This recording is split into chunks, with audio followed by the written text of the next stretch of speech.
Sobat Dunia Donghua, kita berjumpa kembali. Tanpa berlama-lama mari kita lanjutkan ceritanya. Selamat mendengarkan dan selamat berimajinasi. Mereka saling memandang hanya untuk beberapa tarikan napas. Senyum Lu Benwei semakin lebar, seolah mendengar sesuatu yang menarik. Raut jijik perlahan terpancar di wajahnya, dan ia memutar bola matanya diam-diam. Ah, kau sampah, kau memang sampah sebelumnya, dan di mataku, kau tetap sampah, tak layak disebut-sebut. Sekalipun aku hanya tengkorak, menghentikan orang sepertimu akan mudah. Sebuah suara yang mendominasi bergema dengan tenang, dan Lu Benwei berdiri diam di udara, tampak tak kalah kuat dari sebelumnya. Melihat sosok yang tak terkalahkan itu, pupil mata putih Lu Benwei, yang diselimuti kegelapan alam semesta, tak kuasa menahan linglung. Setelah beberapa tarikan napas, ia kembali tenang dan tertawa, kesombongannya semakin tak terkendali. Hehehe, aku tak pernah menyangka dewa kesengsaraan abadi, yang dulu memandang rendah dunia, akan menjadi seperti ini, hanya tengkorak. Di luar kemampuan menggertaknya, ia tak lagi memiliki kekuatan seperti dulu. Aku sungguh minta maaf. Kalau kau memang punya kekuatan sebesar itu, kenapa repot-repot berpura-pura? Kalau kau bisa menghentikanku, kenapa kau belum bertindak? Hah! Lu Benwei menggeleng tenang. Ia tak membantah lagi. Sebaliknya, ia mengangkat tangannya dan merobek langit, menciptakan dunia kecil dengan paksa. Lalu, ia mengulurkan tangan kurusnya dan meraih udara. Wosh! Dengan suara siulan, makhluk jelek dan gemuk itu ditarik keluar dan jatuh ke dalam kehampaan. Sebelum monster besar bermata putih itu sempat berdiri, Lu Benwei menginjaknya, lumpuh. Terkejut, ia meraung tak percaya. Tunggu sebentar, ini mustahil. Kau sudah menjadi tengkorak, bagaimana mungkin kau punya kekuatan mengerikan seperti itu? Ia membiarkan jeritannya menjadi liar. Lu Benwei hanya meraih kehampaan, menarik bangku, dan berbaring. Sosoknya yang tampak mungil seakan melampaui langit, menghancurkan raksasa di bawahnya ke dalam kehampaan, menenggelamkan tangisannya. Hanya mata-mata enggan yang mengintip melalui celah-celah dengan cemburu, mata merah penuh dendam. Pada saat itu, ia akhirnya memahami kengerian Dewa Abadi. Momen panjang berlalu. Dunia kecil itu akhirnya kembali tenang, sama damai dan tenteramnya seperti langit malam beberapa saat sebelumnya. Lou Benwei berbaring santai di bangku, menyandarkan kepalanya di lengannya, menguap dengan mata tertunduk. Berhenti berteriak. Kuakui kau telah membuat sedikit kemajuan, kau telah tumbuh sedikit, dan itu menjadi perlawanan bagiku, memaksaku untuk berbaring di sini dan menekanmu sendiri. Apakah kau akhirnya puas sekarang? Mata putih raksasa di kakinya sedikit gemetar, rasa malu dan amarah mengancam akan meluap. Tapi apa yang bisa ia lakukan? Di bawah tekanan yang tak terkatakan dan menakutkan, bahkan berbicara pun menjadi sangat sulit. Ia tak lagi berani menolak. Kalaupun berani, ia hanya bisa mengertakkan gigi dan terdiam. Ia baru berteriak beberapa kali, dan amarahnya sudah hilang. Sungguh membosankan. Lou Benwei merasa sedikit bosan, tak kuasa menahan diri untuk mendesak keras.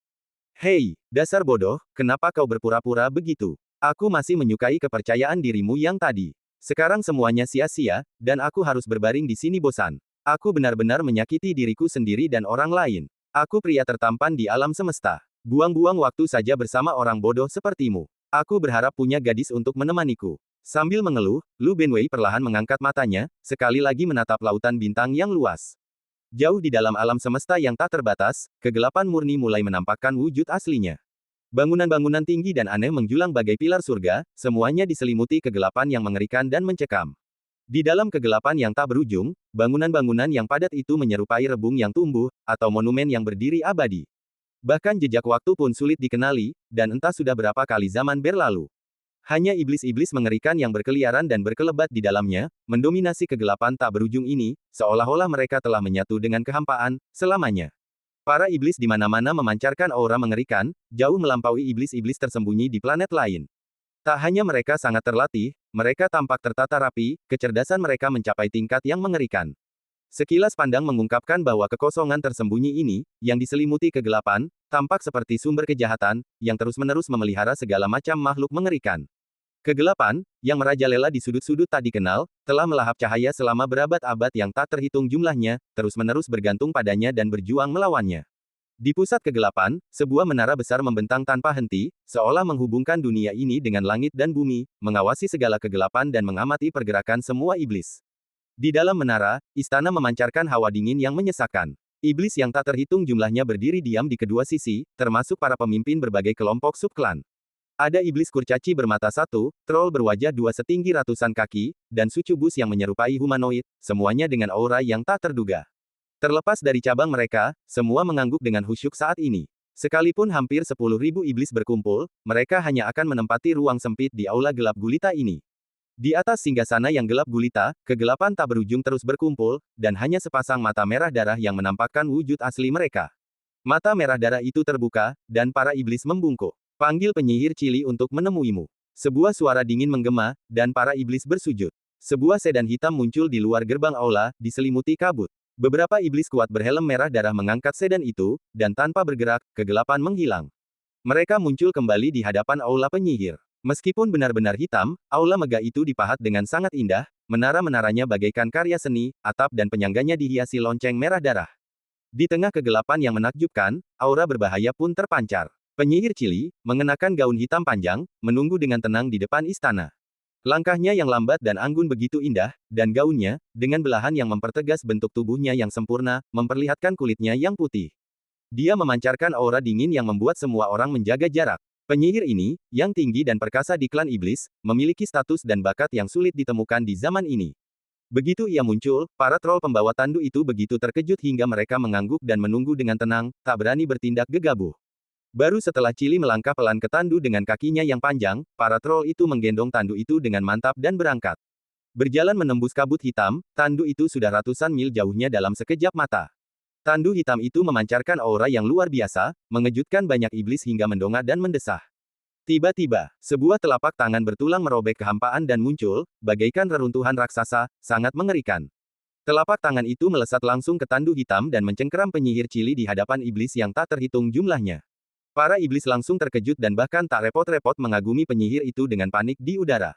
Beraninya kau, siapa kau, berani menyandera penyihir klan iblisku? Namun dalam sekejap mata, menyaksikan tangan kerangka raksasa itu merenggut penyihir itu, merobek kehampaan seperti karung, seluruh klan iblis terguncang, dan keterkejutan atas penghinaan ini menyebar ke seluruh kehampaan yang gelap. Para troll yang membawa tandu merasakan kekuatan mengerikan tangan raksasa itu secara langsung, dan dengan ketakutan dan kecemasan, mereka bergegas kembali ke menara iblis untuk melapor. Di dalam aula yang luas, 4 troll setinggi beberapa kaki membungkuk ketakutan, seakan-akan seukuran semut. Suara gemetar mereka menggema di seluruh aula, membuat para iblis menjadi murka. Yang mulia, ini mengerikan. Baru saja, sebuah tangan kerangka raksasa merobek kehampaan, menculik penyihir itu di tengah penerbangan, dan melarikan diri. Tangan itu sekarang telah menghilang. Kami benar-benar tak berdaya. Kami mohon ampun. Begitu kata-kata ini terucap, para iblis di aula meraung marah. Apa? Beraninya kau menculik penyihirku? Berani sekali. Siapa kau? Beraninya kau merobek kehampaan dan memasuki wilayah iblisku. Dan bertindak begitu arogan. Aku khawatir kau punya niat jahat. Apakah kau akan memulai perang dengan iblisku? Kita bahkan tidak tahu siapa yang menyerang kita, jadi bahkan jika kita memulai perang, kita tidak akan tahu harus mulai dari mana.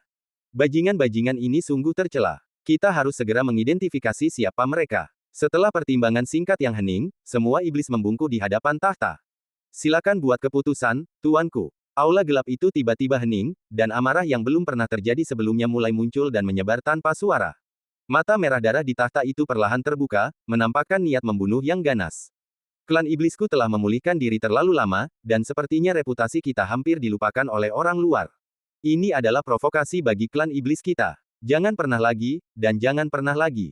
Siapapun yang datang, carilah surga untuk menangkapnya. Penjahat seperti itu akan dimusnahkan. Kekuatan mengerikan melanda istana hitam, murka abadi dilepaskan ke dunia. Bahkan para iblis, semuanya elit, cukup kuat untuk menggulingkan bintang-bintang, mengangguk kaget. Bencana berdarah yang akan mengguncang seluruh galaksi telah tiba. Sementara itu, di dunia kecil yang tak dikenal, penyihir Cili berjuang berdiri, merapikan gaun hitamnya yang sedikit acak-acakan untuk menyembunyikan sosoknya yang tinggi, wajahnya dipenuhi rasa malu dan marah. Melihat sosok yang duduk di hadapannya tak lebih dari kerangka kecil, ia berbicara dengan nada menegur yang angkuh. Beraninya kau, siapa kau? Beraninya kau merampok penyihir ini? Tahukah kau bahwa ketika klan iblisku mengamuk, bintang-bintang di langit akan diwarnai merah darah? Penyihir Cili memasang ekspresi cemberut, memancarkan kesombongan alami, bak ratu yang tak tergoyahkan. Dipadukan dengan wajah sedingin es yang memukau dan sosoknya yang sempurna, ia sungguh menawan. Sayang sekali, wanita berkualitas tinggi, tapi ia justru tidak menyukainya. Lou Benwei, pria yang sangat tampan, langsung kesal. Sebagai seorang pria sejati, ia tak bisa marah pada seorang wanita, jadi ia hanya bisa melampiaskan kekesalannya di tempat lain. Kakinya menghentak keras, tetapi iblis jelek dengan pupil putih itulah yang menderita. Ia meringis kesakitan, hatinya sakit karena dendam, namun ia tak berani melampiaskannya. Ia merasakan dendam sekaligus dendam yang terpendam. Hentikan, hentikan, ini bukan urusanku. Ia benar-benar merasa dirugikan. Ia tak pernah membuat masalah, dan untuk waktu yang lama ia begitu baik hingga ia bahkan tak berani berkata sepatah kata pun. Dan sekarang, tanpa alasan, ia dijadikan sasaran tinju, dan yang bisa ia lakukan hanyalah memohon belas kasihan dan meminta maaf. Menahan pukulan ini, air mata kesedihan hampir menggenang di matanya. Semakin ia berteriak, semakin ia merasa dirugikan. Mendengar permohonan belas kasihan yang menyedihkan itu, mata dingin penyihir Chili membeku, dan kesombongannya yang sebelumnya sedikit mereda. Rasanya seperti ia pernah mendengar suara itu di suatu tempat sebelumnya. Ia melihat ke arah suara itu. Di bawah kursi kerangka kecil, sebuah retakan muncul di angkasa. Kakinya baru saja menginjak wajah pupil putih itu, yang terlihat melalui retakan itu. Pemandangan mata hitam pupil putih itu membuat Chili pucat karena terkejut. Ia berdiri di sana dengan kaget, tak mampu berkata sepatah kata pun. Tuan Totem. Saat itu, ia merasa seperti disambar petir, wajahnya memucat. Kepalanya berdengung. Bahkan setelah menyaksikan kebenaran dengan mata kepalanya sendiri, matanya dipenuhi keterkejutan dan ketidakpercayaan. Itulah Tuan Totem, fondasi dari seluruh ras iblis. Tak peduli berapa tahun telah berlalu, tak peduli berapa banyak penguasa yang datang dan pergi, Tuan Totem selalu menjadi fondasi ras iblis, sumber kekuatan magis mereka. Dan sekarang, ia diinjak-injak seperti budak. Bagaimana mungkin? Mata jernih Chili bergetar, tubuhnya yang halus gemetar ketakutan. Mengikuti tatapan Tuan Totem, ia sekali lagi memperhatikan kerangka kecil tergeletak di bangku. Kesombongan di matanya lenyap, hanya digantikan oleh keterkejutan dan ketakutan yang tak terlukiskan. Ia berbicara lagi, tetapi dengan hati-hati. Kau, siapa kau? Kau telah merendahkan Tuan Totem hingga seperti ini. Ras iblisku telah berdiri dengan gagah perkasa selamanya, tak kenal takut bahkan melawan dewa sejati. Tuan Totem adalah makhluk tertinggi, melampaui semua roh. Bagaimana mungkin ia bisa dihancurkan olehmu? Suaranya semakin bergetar saat ia berbicara, dan kepanikan muncul di mata Chili. Melihat kegugupan adiknya, ia akhirnya menyadari sesuatu yang sebenarnya. Lou Benwei dengan elegan menyilangkan tangan dan duduk, dagunya bertumpu di tangannya. Kakak, sekarang kau akhirnya mengerti betapa hebatnya pemuda tampan ini, kan? Tapi jangan khawatir, kau jauh lebih baik daripada si idiot ini. Pemuda tampan ini tidak akan pernah mempersulitmu. Selama kau bersikap baik, aku, saudaramu yang baik, pasti akan menjagamu. Ada banyak manfaatnya. Mendengar suara yang mendominasi itu, Chili hanya bisa gemetar dan bergumam, nadanya masih dipenuhi ketidakpercayaan, matanya dipenuhi keterkejutan, seolah-olah ia sedang bermimpi. Ini mustahil. Ini benar-benar mustahil. Aku tidak percaya semua ini semua ilusi. Kami para iblis selalu berada di atas semua roh, dan Tuan Totem tidak akan pernah merasa malu seperti ini. Sejak lahir, Chili Li telah menjadi sosok yang agung. Tiba-tiba, melihat keyakinannya hancur, pandangan dunianya hancur, dan ia tidak bisa menerima apapun yang ia katakan. Melihatnya masih hidup dalam mimpi, tidak menyadari luasnya dunia, Lu Benwei hanya tersenyum. Kakak, aku tidak kasar, tapi kenyataannya memang begitu. Kalian para iblis mungkin tampak cakap, tapi dalam kenyataannya, kalian hanyalah sampah, hampir tidak layak dijadikan pion. Kami hanya sesekali memburu iblis saat kami kekurangan material. Siapa yang akan peduli padamu? Jangan kira kalian menyombongkan diri hanya karena yang lain tidak peduli. Kalau kami tidak sesibuk ini, kalian para iblis pasti sudah musnah sejak lama. Mata Chili melebar, ia menggertakkan gigi dan menggelengkan kepala berulang kali. Mustahil. Kami para iblis jelas tidak selemah itu. Kalian mempermalukan kami. Lou Benwei mendesah tak berdaya, melirik kakinya. Memalukan. Kalau tidak percaya, tanya saja pada orang jelek ini dan lihat apa yang bisa dia katakan. Kalian para iblis hanya bertahan hidup di celah-celah. Apa kalian pikir kalian punya modal untuk mendominasi alam semesta hanya dengan menjadi kaki tangan dua sampah yang lebih besar? Itu karena aku meremehkan kalian, kalau tidak, aku akan menghabisi kalian dalam sedetik. Tapi aku memandang rendah dirimu, dan hari kehancuranmu sebagai iblis sudah dekat. Begitu murid terakhir sang guru muncul, kau akan menjadi batu loncatannya, paling banter sebagai bahan pelatihan.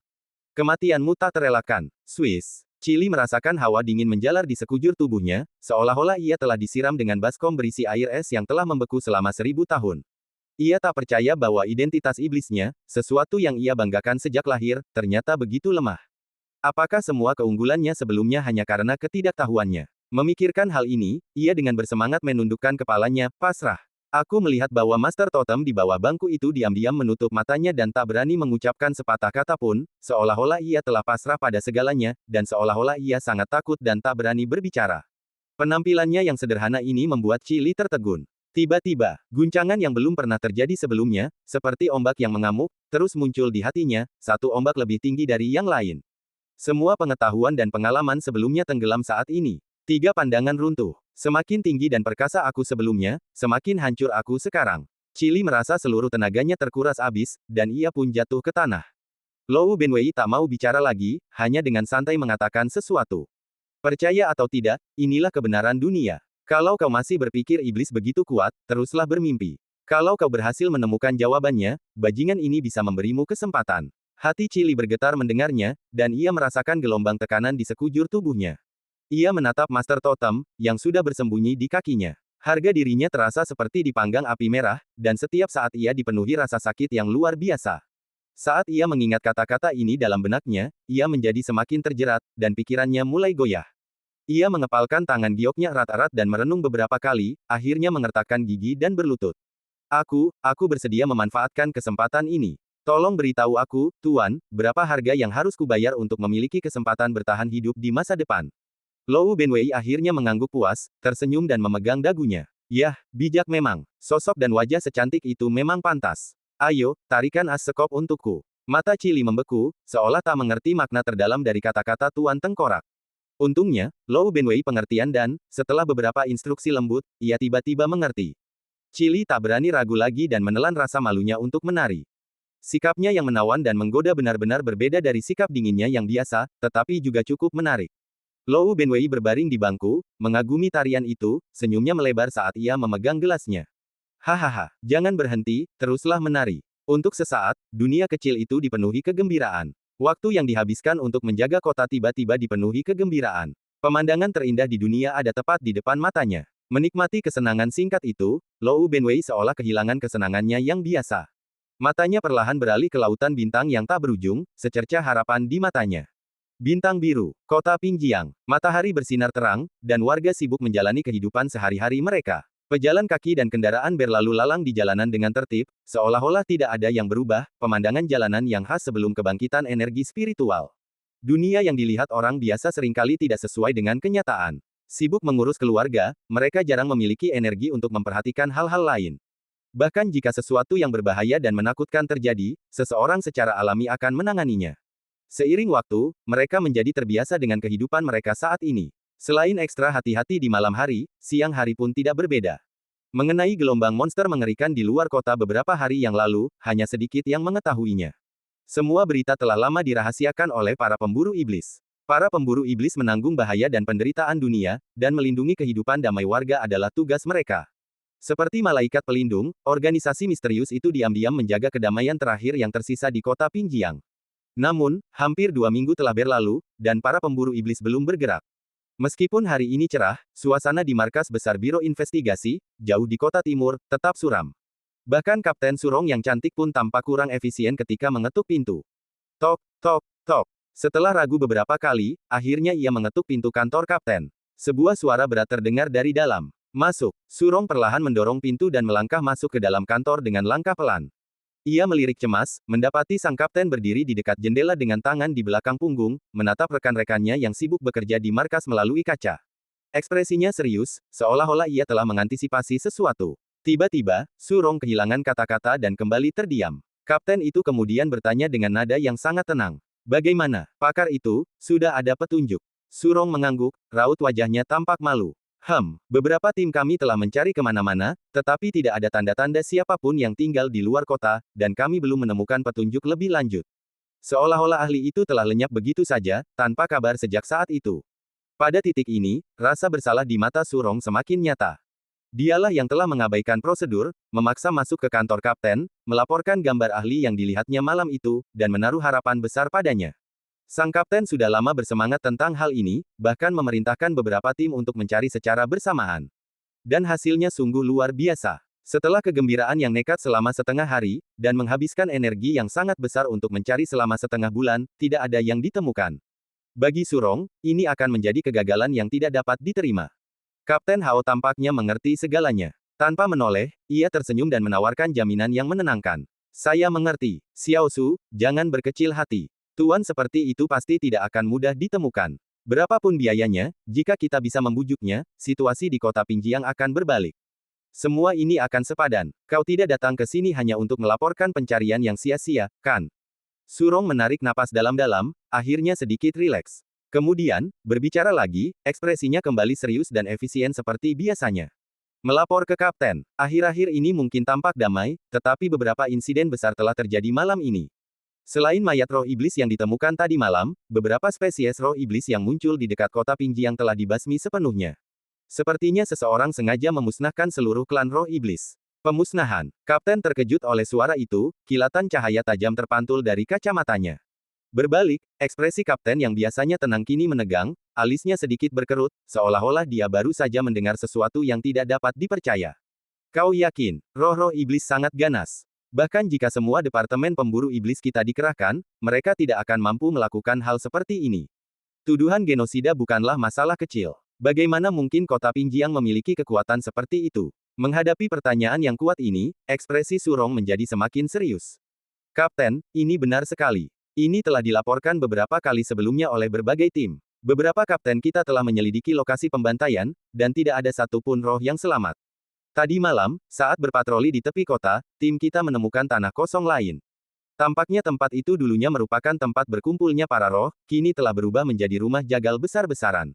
Para roh mati dalam kondisi yang mengerikan, dibantai secara massal. Mendengar laporan yang meyakinkan ini, sang kapten mulai goyah. Ia membetulkan kacamatanya, nadanya jelas cemas. Di mana tepatnya tempat itu? Surong segera menjawab, memberikan penjelasan yang terperinci.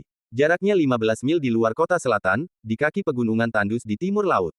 Tak seorang pun berani keluar kota, tetapi untuk mencegah informasi ini bocor dan menyebabkan kepanikan yang tidak perlu, tim kami telah menutup area tersebut. Kapten berhenti sejenak, lalu mengenakan mantelnya dan memberi perintah. Bagus, bagus sekali. Pimpin jalan segera. Saya ingin menyelidiki sendiri tempat kejadian. Surong mengangguk, membuka pintu, dan segera berangkat. Hanya butuh lebih dari 10 menit. Beberapa mobil melaju keluar dari kota selatan dan berhenti di kaki Gunung Tandus. Kapten muncul secara langsung, yang membuat anggota tim pemburu iblis di sekitarnya menjadi gugup. Berjalan melewati blokade, ekspresi kapten selalu serius, dan dia tidak punya waktu untuk memperhatikan anggota tim lainnya sampai dia melihat mayat-mayat hantu di tanah, penuh dengan bekas luka mengerikan, dan dia tercengang. Luka-luka yang mengejutkan itu sungguh mengerikan.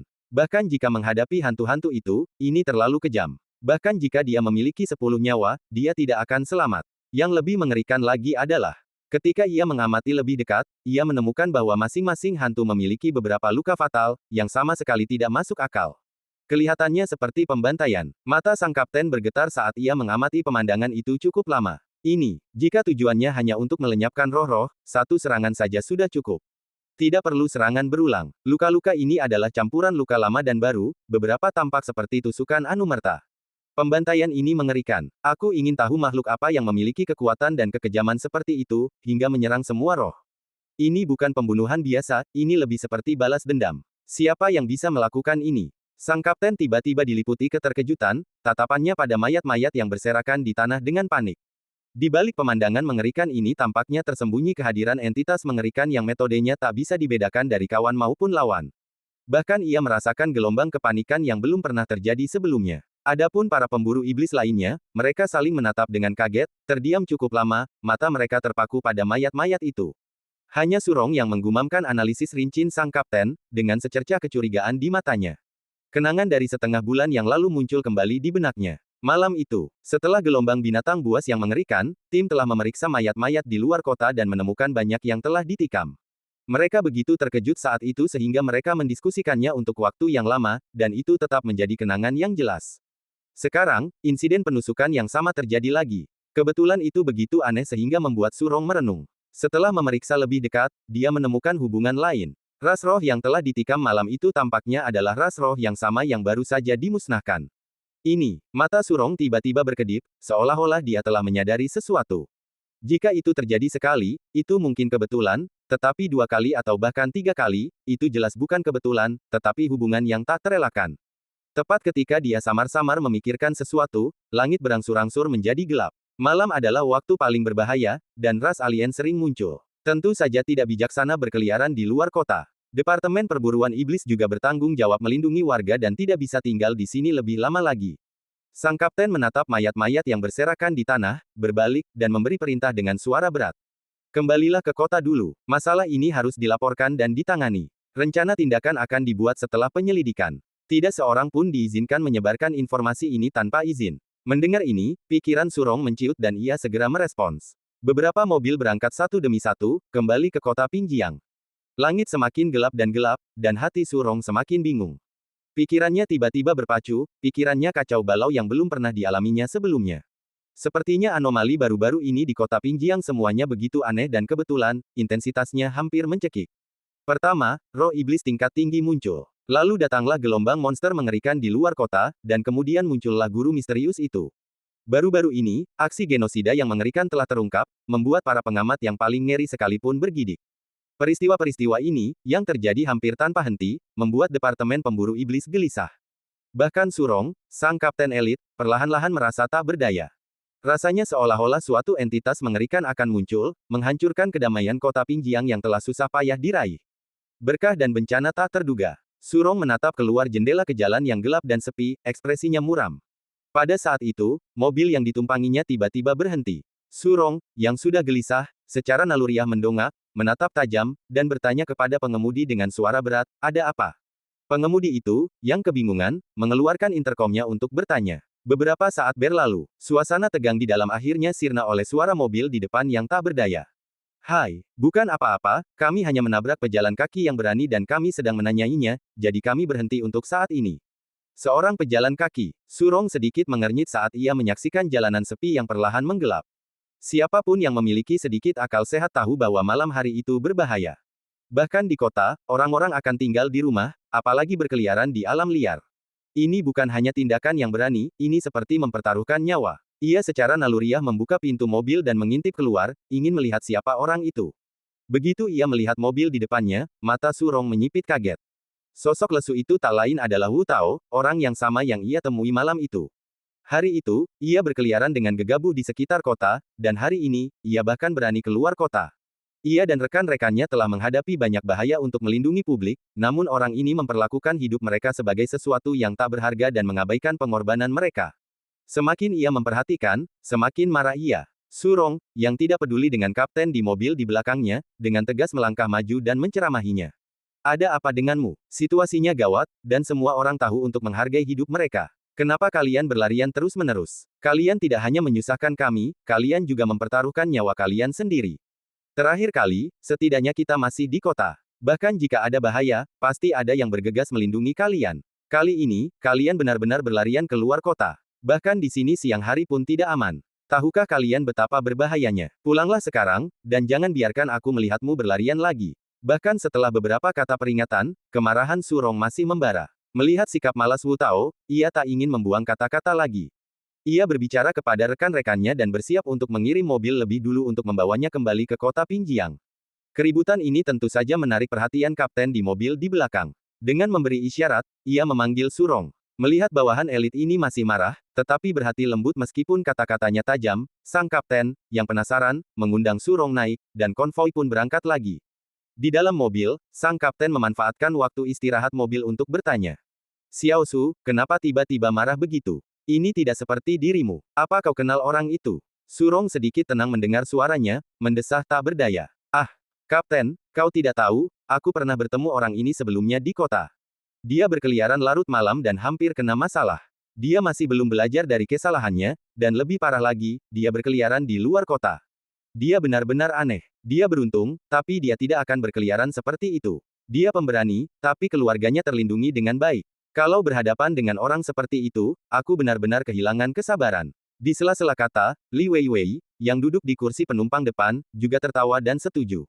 "Ya, Kapten, kau mengatakan yang sebenarnya. Orang ini benar-benar aneh. Kapten, kau tidak tahu, dia punya 9 pintu keamanan di rumah, tebalnya hampir 1 meter." Mendengar keluhan kedua bawahan perempuan itu, nada mereka dipenuhi amarah. Kapten Hao hanya terkekeh dan mengangguk, tanpa banyak bicara. Lagi pula, dia memegang jabatan tinggi dan telah menyaksikan berbagai hal aneh, jadi dia tidak akan lengah. Namun setelah merenung sejenak, kerutan tipis muncul di wajahnya. Itu tidak benar. Orang normal, bahkan anak kecil sekalipun, tidak akan berani keluar di malam hari, apalagi meninggalkan kota. Orang ini jelas tidak terlihat bodoh. Kenapa orang normal selalu keluar di malam hari? Kecuali orang ini begitu yakin bahwa keluar tidak akan berbahaya, dan bahkan hal-hal gaib pun tidak mengganggunya, maka itu masuk akal. Sebuah suara tenang dan dalam bergema, dan semua orang di dalam mobil menoleh kaget. Seseorang yang tidak takut pada hal-hal gaib. Dia terlihat biasa saja bagiku. Bagaimana mungkin dia begitu kuat? Bahkan di departemen pemburu iblis kami, tidak ada yang berani mengklaim bahwa mereka sama sekali tidak takut pada roh, apalagi dengan begitu banyak roh di luar sana. Menghadapi keraguan kedua wanita itu, tatapan sang kapten semakin dalam. Kau benar, dilihat dari penampilan dan perilakunya, dia seharusnya tidak memiliki kekuatan seperti itu. Tapi tidak takut pada roh belum tentu membutuhkan kekuatan yang cukup. Bagaimana kalau dia bukan manusia sama sekali, melainkan roh? Pada titik ini, secercah cahaya cemerlang melintas di kacamata sang kapten. Surong juga membeku ketika mendengarnya, dan tiba-tiba berbalik dan menatap dengan mata terbelalak. Kapten, maksudmu orang ini roh tingkat tinggi yang legendaris, roh hantu. Li Weiwei akhirnya menyadari apa yang terjadi, dan berteriak ketakutan. Roh hantu. Jika dia benar-benar roh hantu, tidak akan sulit baginya untuk berubah wujud menjadi manusia. Pantas saja dia berkeliaran sendirian. Dia berpura-pura menjadi manusia. Melihat ekspresi terkejut gadis itu, sang kapten tersenyum tipis. Tidak sepenuhnya. Itu hanya tebakan. Dia mungkin bukan roh hantu. Bisa jadi dia benar-benar kuat dan seorang pemburu roh yang tidak terdaftar.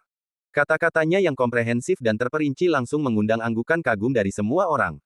Tatapan sang kapten sama sekali tidak rileks, tetapi nadanya semakin serius. Apapun yang terjadi, orang ini sangat berbahaya. Kita tidak boleh gegabah. Sekalipun dia bukan arwah gentayangan, dia adalah kekuatan yang berada di luar kendali kita. Dia sudah berkeliaran dalam kegelapan berkali-kali, dan kita tidak tahu apa tujuannya. Kita harus mengawasinya dengan ketat. Dengan situasi yang semakin gawat, kota Pingjiang tidak boleh membiarkan perubahan apapun. Mendengar ini, tatapan Surong menjadi lebih serius, dan ia segera memberi isyarat kepada Li Weiwei. Mulai hari ini, awasi orang ini dengan ketat. Li Weiwei menanggapi perintah itu dengan serius, wajahnya tegas. Baik, Kapten. Saat berbicara, mata wanita muda itu berbinar-binar dengan sedikit kebencian dan emosi. Aku tidak menyangka orang itu begitu berpengaruh. Dia sangat tersembunyi. Kita hampir tertipu. Jika bukan karena kejelian Kapten yang luar biasa, dia pasti lolos begitu saja. Kekaguman tulusnya mengundang anggukan dari orang-orang lain di dalam mobil. Surong juga menatap kapten dengan tatapan malu, matanya berbinar kagum. Yang lain menyaksikan dengan takjub. Kapten tersenyum tipis, lalu mulai bekerja. Xiao Su, hari ini kami telah melakukan inspeksi langsung terhadap jasad Mei Ling. Bagaimana pendapatmu? Bagaimana pendapatmu tentang cara melacak keberadaan Tumi Mei Ling? Bicaralah, dan kita akan membahasnya. Mendengarkan pertanyaan kapten, Surong sudah memiliki beberapa kecurigaan. Petunjuk di benaknya perlahan terhubung, dan ia langsung menjawab. Kapten, seperti yang kau katakan, roh-roh ini mati dengan cara yang mengerikan. Mereka pasti dibunuh, seperti semacam balas dendam. Pelakunya pasti sangat kuat, dan kita tidak akan bisa menemukan mereka dengan mudah. Tapi aku juga menemukan kesamaan. Mata kapten berkilat penuh apresiasi, dan ia mengangguk penuh harap. Oh, kesamaan apa yang kau temukan? Katakan padaku. Surong mengangguk dengan keyakinan yang semakin meningkat, nadanya menjadi lebih tenang. Beberapa pembantaian besar-besaran terhadap roh, serta gelombang binatang buas sebelumnya, semuanya terjadi di luar kota, juga pada malam hari. Waktu dan tempatnya sama, dan tidak pernah ada perbedaan. Kita bisa menganggap kedua hal ini sebagai faktor kunci untuk mempersempit pencarian kita. Li Weiwei sedikit bingung. Senyum sang kapten melebar, dan ia membetulkan kacamatanya lalu mengangguk. Benar. Jika kita mengirim orang untuk memantau pergerakan di luar kota, kita mungkin bisa menemukan jejak entitas mengerikan ini. Ini memang metode yang layak. Cepat dan selidiki apakah ada tanda-tanda aktivitas roh lain di sekitar kota Pingjiang. Surong segera mengirim pesan, dan segera menjawab dengan penuh semangat. Kapten, kami sudah menyelidiki. Sungai Qinghe, di utara kota, telah melihat banyak jejak roh sebelumnya. Hanya saja belum ada mayat yang ditemukan di sana. Itu pasti target berikutnya dari entitas mengerikan itu. Mendengar ini, Li Weiwei tiba-tiba mengerti. Oh, begitu, Kapten, maksudmu, kita harus mengikuti pola kita sebelumnya dan menunggu di lokasi berikutnya. Dengan begitu, kita bisa mengetahui entitas mengerikan apa yang telah bergerak. Kapten tersenyum tipis. Surong bertindak tegas, berbicara dengan nada menantang yang penuh penyangkalan diri. Kapten, kali ini, aku sendiri yang akan pergi ke Sungai Qinghe, di utara kota, bersembunyi di dekat sini, dan mengawasi dengan ketat. Mungkin kita bisa mengungkap penyebab sebenarnya. Melihat permintaan heroik ini, sang kapten mengangguk dengan sungguh-sungguh. Baiklah, berhati-hatilah. Jika itu orang lain, bahkan dengan bantuan teknologi, dia tidak akan pernah menyetujui tugas berbahaya seperti itu. Tapi Surong adalah kapten yang tangguh, jadi mengawasi seharusnya bukan masalah. Terlebih lagi, kegagalan baru-baru ini telah membuat wanita muda berbakat ini merasa terkekang, dan dia merasa terdorong untuk membuat perbedaan. Masuk akal. Surong adalah pilihan yang tepat untuk tugas penting ini. Kapten telah melihat segalanya, percaya bahwa mengetahui cara memanfaatkan orang secara efektif adalah kebijaksanaan terbesar. Melihat kapten yang dipercayakan dengan tugas penting ini, mata Li Weiwei berbinar-binar dengan antisipasi yang gugup, namun ia juga berjanji dengan tegas, menyemangatinya. Kapten, hati-hati. Aku akan menunggu kabar baikmu. Jangan khawatir tentang apapun. Aku akan mengawasi pria aneh itu dengan saksama. Mereka saling tersenyum, kegembiraan terpancar di mata mereka. Konvoi itu melesat pergi, langsung menuju kota Pingjiang yang remang-remang.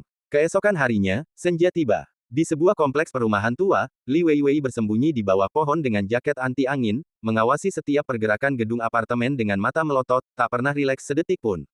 Kali ini, ia benar-benar fokus, bertekad untuk mengungkap identitas asli Wu Tao, si pembohong keji. Sebagai anggota Departemen Perburuan Iblis, ia tak akan membiarkan dirinya tertipu lagi, bahkan dengan mengorbankan seluruh harga dirinya. Sebagai perwira intelijen sipil, ia tak pandai bertarung, tetapi ia cukup percaya diri dengan kemampuan pengawasan dan pelacakannya. Lagi pula, dengan bantuan teknologi, bagaimana mungkin ada kesalahan? Sekalipun pihak lain hanyalah hantu, atau bahkan pemburu jiwa yang sakti, ia yakin bisa memantau semua pergerakan. Bahkan jika seharian tidak makan atau minum, ia akan tetap mengawasi orang ini. Sementara itu, seiring malam perlahan tiba, di tembok tinggi di luar utara kota, Surong juga dengan gugup menatap Sungai Qing dengan teleskop. Meskipun ia bersikeras, perintah kapten, demi keselamatan, memaksanya untuk memantau Sungai Qing dari jauh. Pengamatan jarak jauh semacam ini benar-benar bertentangan dengan niat awal Surong, tetapi ia tidak punya pilihan lain.